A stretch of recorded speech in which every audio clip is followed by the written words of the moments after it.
水瓶座12月呢，成也人败也人啊。先说好消息，如果你想要出名出圈，在一些团体里面变得更加有影响力和号召力，那么这次水逆和火逆呢是能够帮到这批水瓶的，是能够火一把。但是呢，我不能确保一定是那种好的出名，毕竟行星是在逆行嘛。因此呢，如果你是很在乎名誉口碑的水瓶座，12月也要当心人。可能呢，大家会对你褒贬不一啊。你们此时跟各种人接触打交道的一个频率会变多，或者说机会变多，那意味着你们就容易中招，比如说被传染啊，或者是招惹到人，卷入一些口舌是非，连带责任啊，包括跟这种伴侣、身边人以及路人、网友等等。其实从11月末10天水逆的影响就已经开始了，那12月人带给水瓶座的工作生活的影响就会更明显。工作读书方面呢，水瓶可能会接手他人的工作，或者参与到他人团体的这种项目当中去，也可能有这种团队的切换、人事的变更，或者你本月需要对接不同的人，跟很多人说话沟通，线上线下都有可能啊。那生活当中呢，也蛮容易被朋友、他人需要去帮忙啦、撑场面啊，做一些什么。但是呢，因为12月受到水逆火逆的影响，所以呢，就可能遇到不是那么顺利，或者是碰到不那么好说话、好搞定的对象，也可能是吃力不讨好。所以呢，水瓶要注意甄别，就这个朋友或者是这个事情，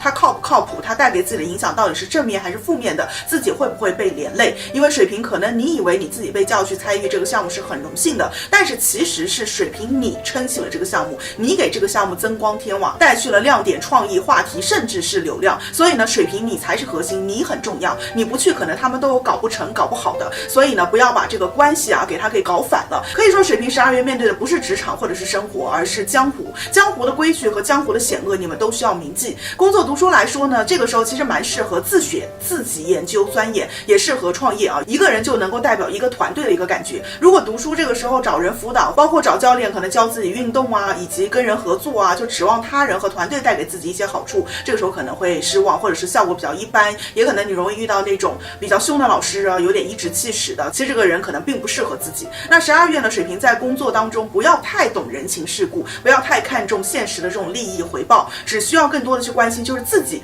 能否在这个当中很好的是展示出来，能否很好的去坚持自己的立场原则就可以了。水瓶座是一定12月有能够被大家注意到的机会的，就你身上的一切在这个时候可能都会被放大，有一点话题中心的感觉，就说什么好像都会带到你。那整体呢，水瓶12月要听自己的话，注意甄别别人的话，勿盲目的听从随大流，多展现自己的个性和独特性，可能会受到别样的一个青睐啊。也就是你越有自己的一个立场风格，反而越能够被人看得起、被尊重、爱惜。那爱情方面呢，单身的水瓶桃花当然是很旺的，因为社交机会变多了嘛。但是呢，本月适合去撒网、去结交、去接触，不适宜确立恋爱关系。那有伴侣的水瓶呢，彼此的一个行程这个时候交集是蛮多的，可能会一起出席什么场合，也比较容易和他人一起啊，也就是除了你们俩还有别人，大家一起讨论啦、吃饭啊、开会啊、聊天啊等等。当然受到水逆影响也是容易和伴侣意见不合啊。还有一种情况就是其他人对你们的这个关系有所讨论和非议也是有可能的啊。水逆期间呢，就是要特别注意一下沟通口舌，还有就是写作啊、流程啊、物流运输、交通外出、物品的损坏、遗失、走丢、迷路、破财、受伤、健康等等方面，这都是水逆会影响到的领域。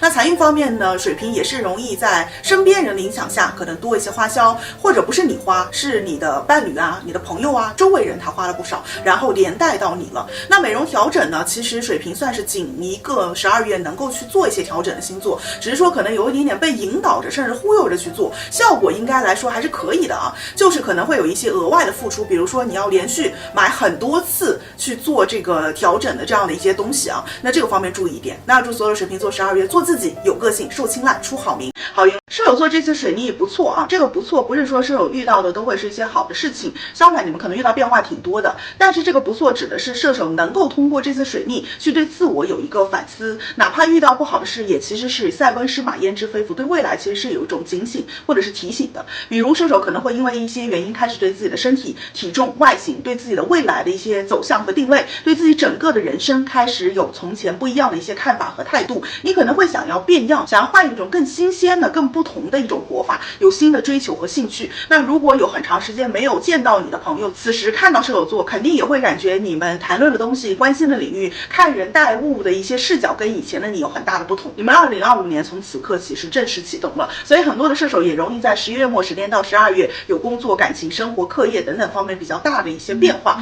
比如说离职啊、辞职啊、换业务啊、换人事啊、出差啊、旅游啊、分手啊、有新的桃花啊、减重啊、换发型啊、学新东西啊等等这种。但它不是带着一种悲伤，而是带着往其他地方飞飞的一种可能性而离开的，不管是主动还是被动。那我说过，火象星座包括射手在内，25年都是有一种我想要怎样就怎样的一种渴望啊，那种自由感。那12月其实就是射手适合去好好想一想自己想要达成自己的目标心愿，更好的路径方法是什么的这样的一个时间。所以呢，工作读书方面的射手在做事的同时，需要想清楚自己是不是真的想干这个学这个，我所做所学的一些东西能否支持到我想要的生活，也就是能否变现支撑你的生活的一些支出，要先落地再起飞。很多的射手呢，可能都会在想此时去充实自己，去学东西啊，去考东西。但是从行星移动位置来看，你们一定要去选择变现性更强的内容，不要太理想主义啊。如果长期处在待业状态，或者是你此时在考虑读书深造的一些射手，那么有一些比如说副业的一些工作，或者是在职可读的一些书，可以优先考虑。